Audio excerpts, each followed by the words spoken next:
Il arrive des moments où le cœur devient lourd, où les pensées s'assombrissent, où l'âme se sent fatiguée de lutter seule. Tu souris devant les autres, mais à l'intérieur, tu combats des tempêtes invisibles, et si la force que tu cherches n'était pas en toi seul, mais dans celui qui t'a créé, Allah nous rappelle, c'est par le rappel d'Allah que les cœurs se tranquillisent. Coran 13, 28. Alors aujourd'hui, respire profondément et laisse ces mots descendre jusqu'à ton cœur. Pourquoi nos cœurs s'affaiblissent-ils? Il existe une fatigue que le sommeil ne peut pas réparer, une fatigue silencieuse, invisible, profonde. Elle ne vient pas du corps, mais du cœur. Le cœur humain a été créé sensible, réceptif, vibrant. Il ressent l'amour, l'espoir, la perte, la déception, l'attachement et la peur. Pourtant, dans ce monde agité, on lui demande souvent d'être une forteresse, de tout supporter, sans jamais vaciller. Mais le cœur n'a jamais été créé pour porter seul le poids de la vie. Lorsqu'il s'attache excessivement aux créatures, il devient vulnérable. Lorsqu'il cherche sa valeur dans le regard des autres, il devient instable. Lorsqu'il mesure sa paix à la hauteur de ses possessions, il devient fragile. Car tout ce qui appartient à ce monde change, disparaît ou déçoit. Tu peux aimer profondément quelqu'un et voir cette personne s'éloigner. Tu peux construire patiemment quelque chose et le perdre en un instant. Tu peux attendre la reconnaissance et rencontrer l'indifférence. Et chaque fois que le cœur s'appuie sur ce qui est limité, il ressent une fissure. Peut-être l'as-tu vécu. Peut-être as-tu confié ton cœur à quelqu'un, croyant y trouver sécurité et compréhension. Mais un jour, cette présence a disparu, laissant derrière elle un silence lourd.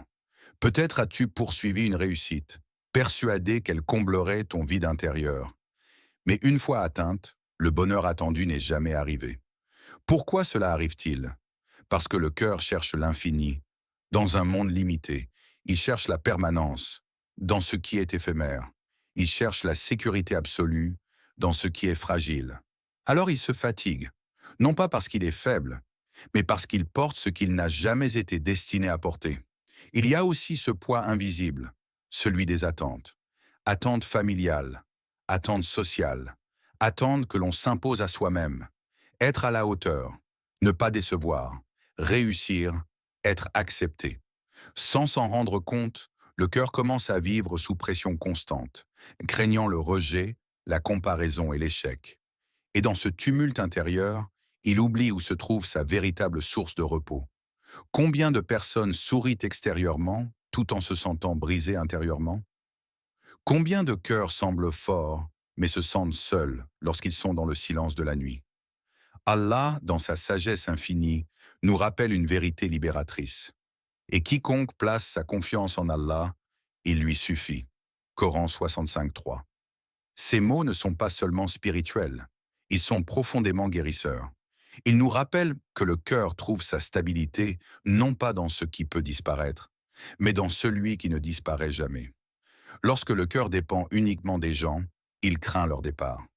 Lorsqu'il dépend des biens, il craint leur perte. Lorsqu'il dépend du regard des autres, il craint leur jugement. Mais lorsqu'il s'appuie sur Allah, il trouve une sécurité que rien ne peut retirer.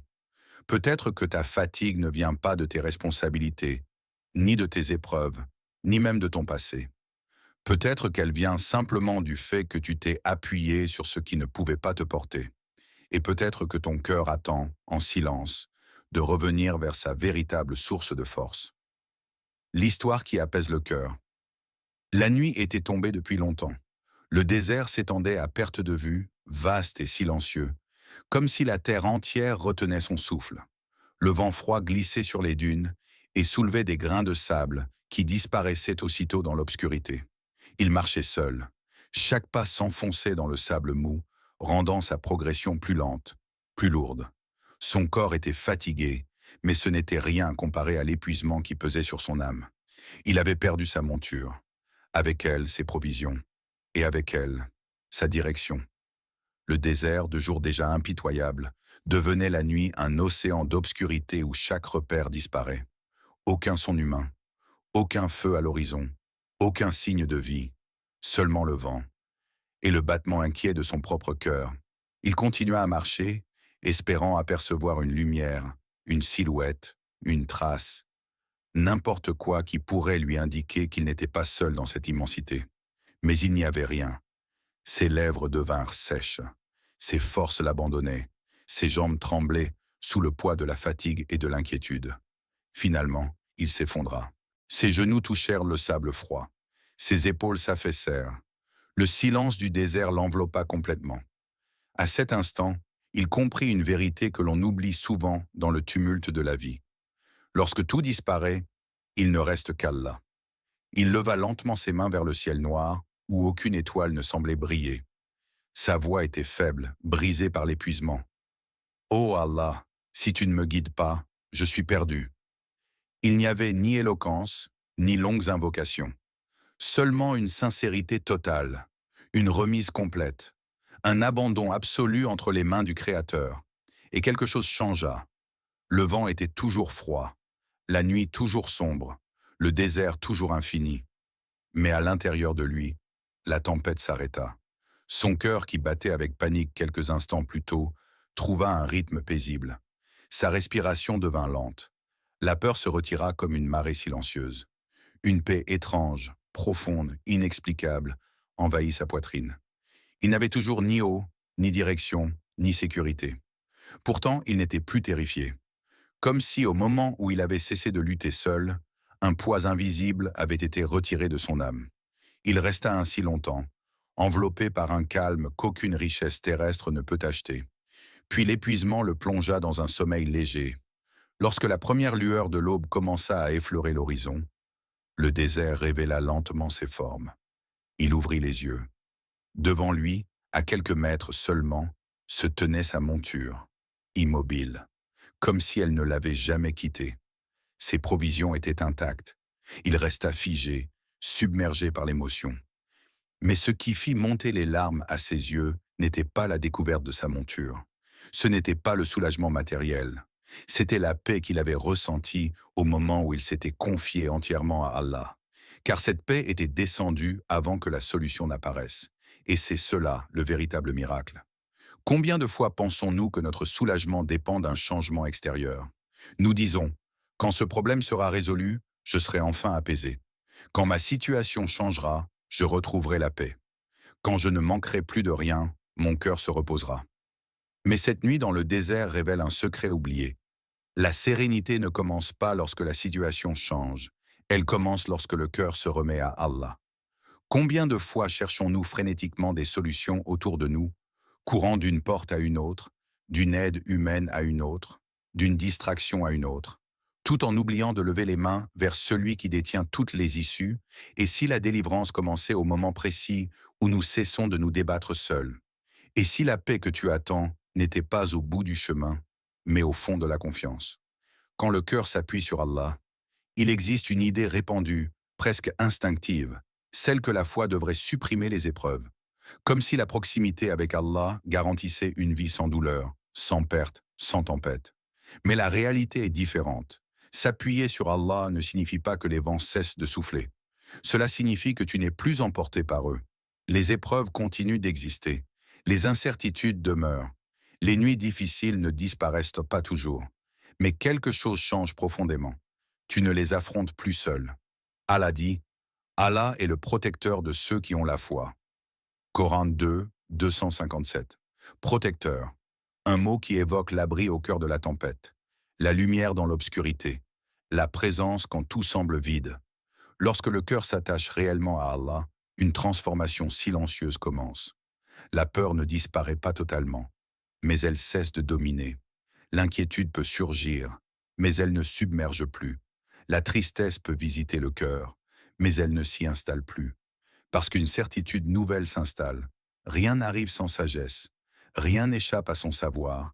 Rien n'est hors de sa miséricorde. Imagine une personne marchant sous une pluie battante. Sans abri, chaque goutte devient une agression. Le froid pénètre. Le corps tremble. La marche devient pénible. Mais sous un toit, la pluie continue de tomber. Et pourtant, elle ne touche plus. La foi sincère agit comme cet abri invisible. Les épreuves tombent toujours autour de toi, mais elles ne frappent plus ton cœur avec la même violence. Lorsque ton cœur s'appuie sur Allah, la peur diminue, car tu sais que ton destin est entre des mains parfaites, Les soucis perdent leur poids, car tu ne portes plus seul leur fardeau, l'espoir renaît. Car aucune situation n'est impossible pour lui, la patience devient possible. Car tu sais que chaque épreuve a un terme. Ce changement n'est pas bruyant. Il ne s'annonce pas par des miracles spectaculaires. Il s'installe doucement, comme l'aube qui remplace la nuit. Tu commences à respirer différemment. Tu réalises que ton cœur ne bat plus avec la même panique face à l'incertitude. Tu remarques que les pensées qui te paralysaient autrefois perdent leur pouvoir. Non pas parce que la vie est devenue plus facile, mais parce que tu es devenu plus enraciné. Même au milieu de la tempête, une force invisible te maintient debout. Cette force n'est pas la dureté, ce n'est pas l'insensibilité, ce n'est pas l'absence d'émotion. C'est une stabilité intérieure, une certitude profonde que, quoi qu'il arrive, tu es sous le regard d'Allah. Et cette certitude change tout.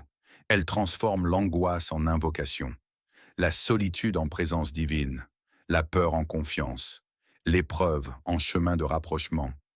Les croyants des premières générations n'étaient pas protégés des difficultés.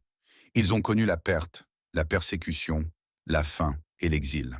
Mais leur cœur était habité par une force que rien ne pouvait briser, parce que leur dépendance n'était pas dirigée vers ce monde changeant, mais vers le Seigneur des mondes. Lorsque le cœur s'appuie sur Allah, il cesse de chercher une sécurité absolue dans ce qui peut disparaître. Il découvre une sécurité intérieure que rien d'extérieur ne peut retirer. Et même lorsque les larmes coulent, même lorsque la douleur est réelle, même lorsque la route semble longue, une lumière discrète continue de briller à l'intérieur. Une lumière qui murmure « Tu n'es pas seul », le secret de la force intérieure. Imagine un monde où croire en Allah pouvait te coûter ta sécurité, ta famille, ta liberté, et parfois même ta vie. Un monde où prononcer la vérité signifiait être rejeté, torturé ou exilé. C'est dans ce monde que vivaient les compagnons du prophète que la paix et le salut soient sur lui.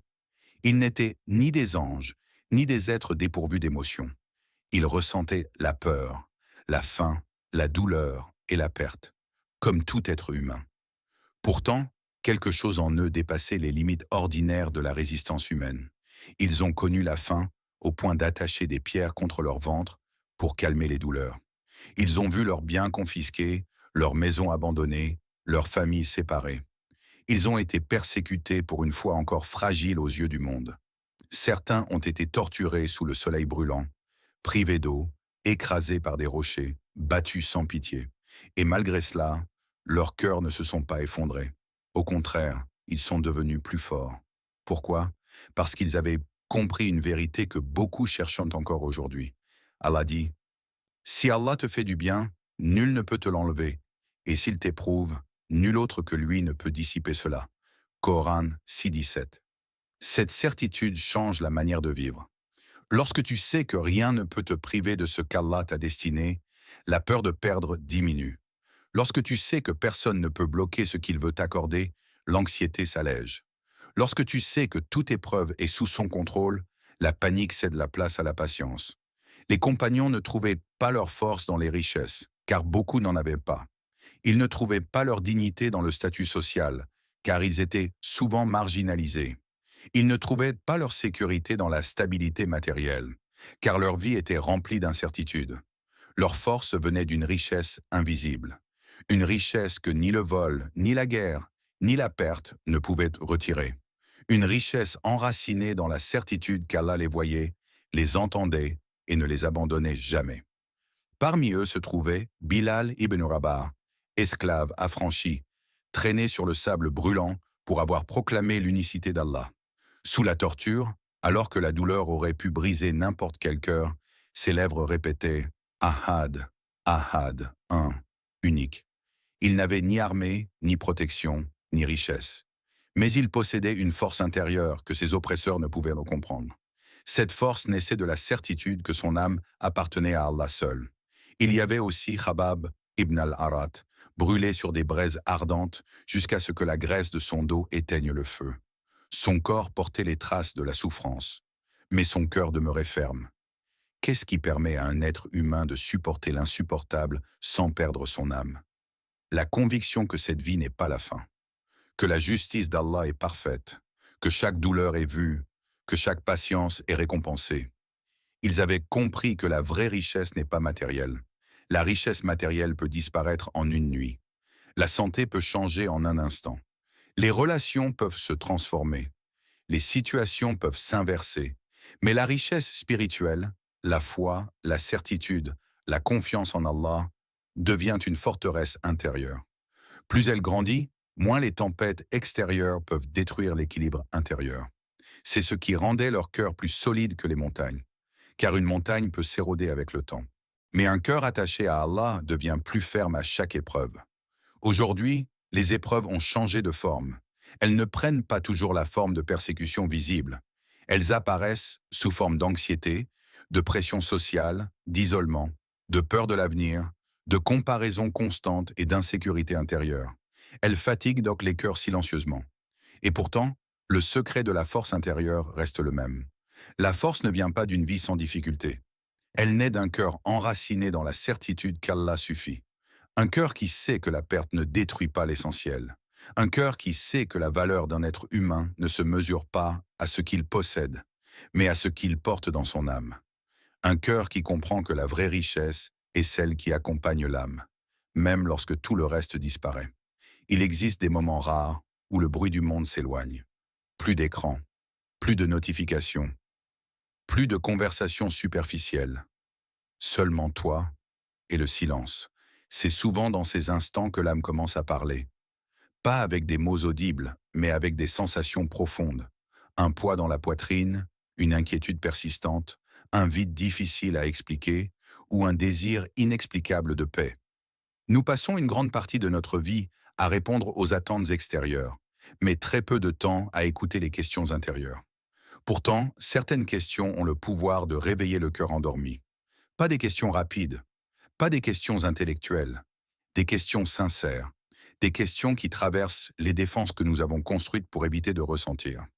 Prends un instant et demande-toi, sur quoi mon cœur s'appuie-t-il vraiment? Est-ce la sécurité financière? L'approbation des autres? Une relation particulière? Une image que je veux préserver? Et si cet appui disparaissait demain, que resterait-il en moi? Souvent, nous découvrons que notre stabilité émotionnelle repose sur des choses instables. C'est pourquoi la moindre perte peut sembler dévastatrice. Une autre question murmure doucement. Quand tout disparaît, vers qui je me tourne? Lorsque la nuit devient lourde, lorsque les inquiétudes surgissent, lorsque personne ne semble comprendre ce que tu ressens, vers qui ton cœur se dirige-t-il spontanément? Vers les distractions, vers les réseaux, vers quelqu'un qui pourrait te rassurer momentanément, ou vers celui qui connaît les pensées que tu n'as jamais prononcées? Allah dit, il connaît la trahison des regards et ce que cachent les poitrines. Coran 40-19. Rien de ce que tu ressens n'est inconnu de lui, même les émotions que tu n'arrives pas à formuler. Puis vient une question plus subtile. Est-ce que je cherche la paix dans ce monde ou auprès du Créateur du monde? Nous poursuivons souvent la tranquillité comme si elle était un lieu à atteindre. Quand j'aurai réussi, je serai apaisé. Quand mes problèmes disparaîtront, je serai enfin tranquille. Quand ma vie ressemblera à ce que j'imagine, je trouverai la paix. Mais combien atteignent ces objectifs pour découvrir que l'agitation intérieure persiste? Parce que la paix n'est pas un lieu extérieur, c'est un état du cœur. Et ce cœur ne trouve la stabilité que lorsqu'il se connecte à sa source. Une autre question demande du courage. Ai-je vraiment remis mes inquiétudes à Allah? Ou est-ce que je les répète dans mon esprit encore et encore, comme si je devais en porter seul le poids? Remettre ces inquiétudes ne signifie pas ignorer les responsabilités. Cela signifie cesser de porter ce qui dépasse nos capacités humaines. Cela signifie reconnaître que certaines choses échappent à notre contrôle, mais jamais au sien. Parfois, nous invoquons Allah avec nos lèvres, mais nos cœurs restent attachés à l'illusion du contrôle. Nous disons que nous lui faisons confiance, tout en vivant dans une inquiétude constante. Et si la confiance véritable commençait lorsque nous acceptons de ne pas tout maîtriser, ces questions ne demandent pas des réponses parfaites. Elles demandent de l'honnêteté. Car la transformation ne commence pas par de grands changements extérieurs. Elle commence souvent par une prise de conscience silencieuse. Une question qui nous arrête. Une question qui fissure nos illusions. Une question qui nous ramène à l'essentiel. Et parfois, une seule question honnête peut ouvrir une porte que des années de fuite n'ont jamais pu franchir. Comment placer son cœur en Allah? Placer son cœur en Allah n'est pas un geste soudain. Ce n'est pas un instant spectaculaire où tout change d'un coup. C'est un chemin discret, fait de petits retours répétés vers lui, jusqu'à ce que le cœur apprenne enfin où se trouve son véritable refuge. Beaucoup pensent que la foi est seulement une croyance, mais la foi vécue est une relation. Et comme toute relation, elle se nourrit d'attention, de présence et de constance. Voici des clés simples, mais profondément transformatrices. Multiplie le dhikr, même en silence. Le rappel d'Allah n'est pas limité à des moments précis ni à des formules longues. Parfois, un simple Subhanallah, Alhamdulillah, Allahu Akbar, répété doucement pendant que tu marches, travailles ou respires, suffit à reconnecter le cœur à sa source. Le dhikr agit comme une pluie fine sur une terre sèche, invisible à chaque goutte, mais transformant profondément le sol. Même lorsque les lèvres restent immobiles, le cœur peut se souvenir. Et dans ce souvenir constant, l'agitation intérieure commence à se calmer. Confie-lui tes peurs dans la prière. Il existe des choses que tu n'as jamais dites à personne, des inquiétudes que tu caches derrière un sourire, des peurs que tu évites même d'exprimer à voix haute. La prière est un espace où rien n'a besoin d'être caché. Tu peux y déposer tes fardeaux sans filtre, sans crainte d'être jugé, sans devoir paraître fort. Lorsque ton front touche le sol, tu te trouves dans une position d'humilité totale. Et paradoxalement, c'est là que l'âme se redresse. Parle à Allah avec tes propres mots, même si ta voix tremble, même si tes phrases sont désordonnées, même si tu ne sais pas par où commencer. La sincérité atteint là où l'éloquence n'arrive pas. Fais confiance même lorsque tu ne comprends pas. L'être humain cherche naturellement à comprendre chaque événement. Pourquoi cela m'arrive-t-il? Pourquoi maintenant? Pourquoi ainsi? Mais certaines sagesses ne se révèlent qu'avec le temps. Faire confiance à Allah ne signifie pas avoir toutes les réponses. Cela signifie croire que même sans comprendre, une sagesse existe. Comme un enfant qui ne comprend pas pourquoi un médicament est amer, mais dont le parent connaît le remède. La confiance apaise là où les explications manquent. Souviens-toi qu'aucune épreuve n'est sans sagesse. Certaines épreuves brisent des illusions. D'autres purifient le cœur. Certaines ralentissent nos pas pour nous éviter un chemin destructeur. D'autres nous rapprochent d'Allah d'une manière que la facilité n'aurait jamais permise. Il existe des bénédictions cachées dans des événements que nous aurions tout fait pour éviter. Et parfois, ce que nous appelons perte devient protection. Ce que nous appelons retard devient miséricorde. Ce que nous appelons épreuve devient élévation. Invoque-le dans les moments de calme, pas seulement dans la détresse. Beaucoup se tournent vers Allah lorsque tout s'effondre et l'oublient lorsque tout va bien. Mais le cœur qui se souvient d'Allah dans la facilité trouve une proximité particulière avec lui dans la difficulté. Invoquer Allah dans les moments paisibles renforce un lien vivant et constant. Ce lien devient une lumière lorsque l'obscurité apparaît. Allah nous appelle avec douceur. Invoquez-moi, je vous répondrai. Coran 40-60. Cette invitation n'est pas limitée par l'heure, la langue ou la perfection des mots. Elle est ouverte à chaque cœur sincère, à chaque instant, à chaque souffle. Et peut-être que placer son cœur en Allah commence simplement ainsi, par un rappel murmuré, une peur confiée, une confiance renouvelée, une sagesse acceptée et une invocation sincère dans le silence du cœur. Peut-être que ta situation n'a pas encore changé, mais si ton cœur commence à s'appuyer sur Allah, alors ta force a déjà commencé à naître. Car lorsque Allah est ton soutien, rien ne peut vraiment te briser. Respire, dépose tes fardeaux et dis avec sincérité « Hasbiya Allah, Allah me suffit ».